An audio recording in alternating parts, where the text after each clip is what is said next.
want to support the platform just in case anything like this happens again, you can do it by way of PayPal, Patreon, Cash App, and also by the Anchor.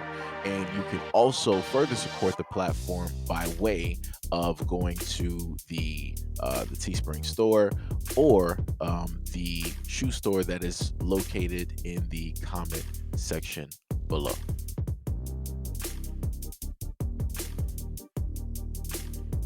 A police officer who is running for mayor of Houston with the campaign slogan "Back the Blue but not bullies in blue" was arrested Tuesday and accused of going after her live-in boyfriend with her police baton and stun weapon. Missouri City Police Department officer Robin Williams, 32, faces a felony charge of continuous violence against a family member. Court documents show she is alleged to have laid hands on her boyfriend, injuring his mouth, and struck him with her department-issued baton early deck, 31, at their Houston home 4 months after allegedly beating him with the baton and using a taser on him. Williams has posted a $15,000 bond to be released from jail. The Missouri City Police Department, in a statement released Wednesday, said Robin Williams was arrested at department headquarters on Tuesday by the Harris County Precinct 7 Constable's Office, which is conducting a criminal investigation. Williams' campaign sent out a news release Monday, the day before she was arrested, saying she had sustained a dislocated shoulder and minor injuries to her hand, knee, and elbow while working as a police officer and responding to a call shortly after 2 a.m. deck, 31. Julia Williams would not say Wednesday whether that happened before or after her alleged altercation with her boyfriend. During an interview about the deck, 31 altercation, Robin Williams' boyfriend told a constable's deputy she allegedly aimed at him with her stun item in August of last year. Her boyfriend also showed the deputy a video from Aug 4 that allegedly shows Williams going after her boyfriend police baton while wearing a Missouri City Police Department t-shirt. Williams could allegedly be heard on the video making a threatening comment as well as telling her boyfriend, "You broke my phone and you know I'm a police officer. That's worth over $2,000. Williams, who has not held public office, has been campaigning to become Houston's next mayor since last year. Her campaign website says she served in the United States Marine Corps before becoming a police officer. She writes on her campaign website, "I want to suppress the crime and ensure that the residents of Houston are safe. There is no place for a bully in society and I plan on enforcing that," according to the only campaign finance report she has filed with the city in September of last year. Williams had received nearly $189,000 in donations at that point. That amount included a $52,700 contribution from herself as well as a $3,009 donation from her boyfriend.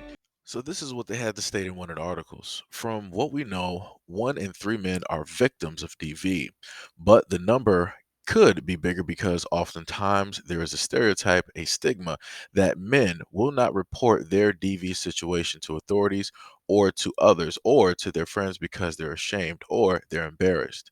How could you be hurt by a woman? How could you be beaten up? How could you be a victim? Men don't like to talk about it. So I'm just going to leave this up here for a minute because, as I've stated before, far too often, the main thing that is always talked about is how much women are the victim. How much it's just primarily and pretty much only women that go through these things. We've seen the stats for years and years and decades, but we've never realistically talked about these things happening to men and how it is that you have a lot of men out here who are not going to immediately respond when things like this take place. Some men will sit up there and become a recluse. They'll close up, they won't say anything, they'll just let it happen. Because the main thing in society that is always taught is that no matter what a woman does, you never respond as a man. That's what's taught. That's what's taught. Go listen to a lot of these older dudes out here. They'll sit up there and tell you, like, yeah. No matter what a woman does, you never sit up there and do nothing. It don't matter how she sit up there and come at you. You never sit up there and do nothing. So that basically means even if a woman has the ability to basically erase you, you don't respond. You don't try to defend. You don't try to do anything. Just, it's just going to be what it's going to be. That's the logic that is out here. And this is why you have a woman such as this officer who was also running for mayor, whose whole main slogan, right? Whole main slogan is "Back the Blue, but not the bullies in blue." She is the very exact same person that she is talking about. Ain't that something? And this is what she wanted to run on. And this is what she clear cut stated.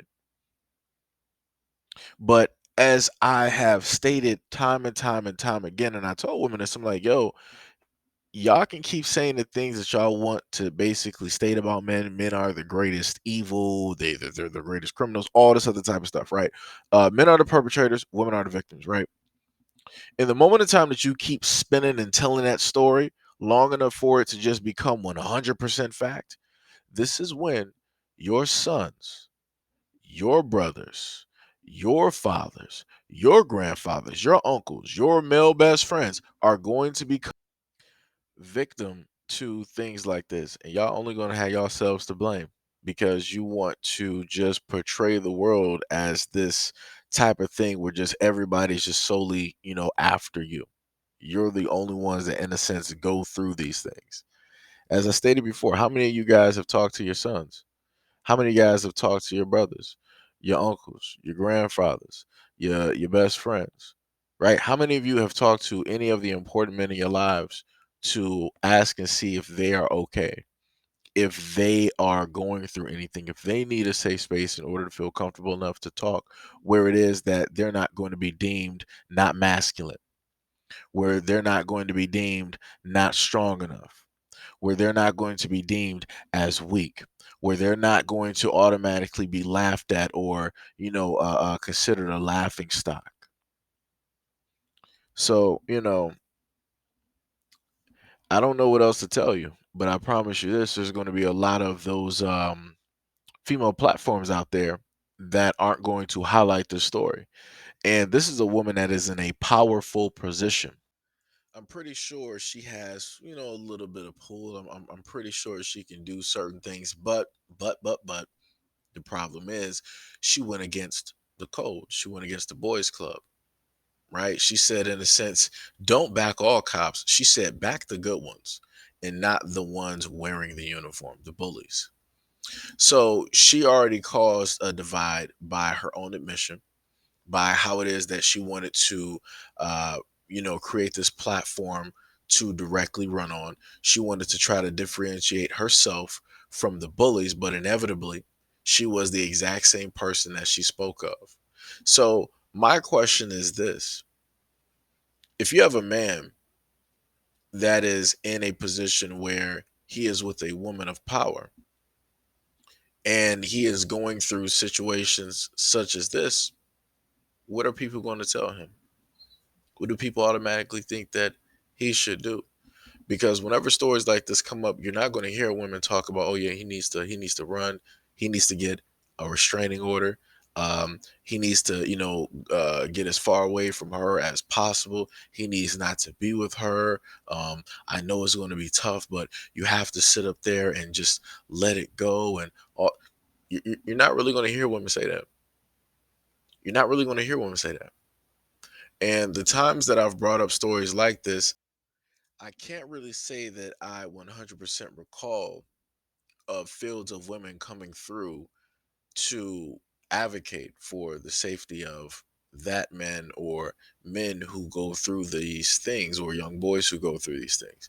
I don't remember them having to state that, oh yeah, once upon a time I went through this exact same thing and here's what I did, so this is what I feel that you should do in the position that you are in, because it's very similar. I don't see those same exact comments. I don't see those exact same things being shared. And that goes back to the main thing that I stated to people before. At the end of the day, no matter how people view the world and the way that it revolves, people do not care about men and what it is that they go through. People don't care. People do not care. If you're an individual and you're saying that, oh well, I care for, that's great. You're an individual. You're not a part of the greater whole. You're an individual that cares. That's great. Move to the side. Move to the side. No, nobody's asking you to raise your hand and show how much of a champion you are. Nobody's looking for that. Nobody's looking for that. I'm specifically talking about as a whole. People do not care. Men have to go through things by themselves and alone. This is another reason why men don't talk about their problems or their issues, because 9 times out of 10, people just not going to understand. In the moment in time that you want to explain or try to say something and you're trying to convey something, people will just be like, oh, you're just complaining. Stop acting weak. Stop crying. Stop this, stop that. And it's like you can't even try to convey or to try to get people to understand what it is that you're going through without them trying to down talk you and to make it seem as though that all you're doing is crying and complaining and you're not trying to fix the issue. So, you know, like I said before, there's going to be a lot more of this. That will at least be showcased to the public, and you'll have a lot of women out there that will be ecstatic. They'll be happy. They'll sit up there and try to say, "Oh well, he deserved it. He probably did something, uh, uh, in order to deserve that, happen, and X, Y, Z, and all this other type of stuff." Like I said, it's sad, and people wonder why it is that situations and problems will continue to be here and arise. That's because people don't care, and a lot of people will enable this type of behavior because they deem it to be right, due to the fact that they'll be like, well, historically women have gone through XYZ, so it is what it is. Maybe if men weren't how they are, then these things wouldn't be happening to them. Maybe if more men were to speak up for women, maybe these things wouldn't be happening to men. And I'm like, all right. So when this happens to, a male relative or a family member or your son, somebody that you love oh so much and you idolize and you care about and you look up to, when this happens to them, I want you to say those exact same words. And I bet you won't.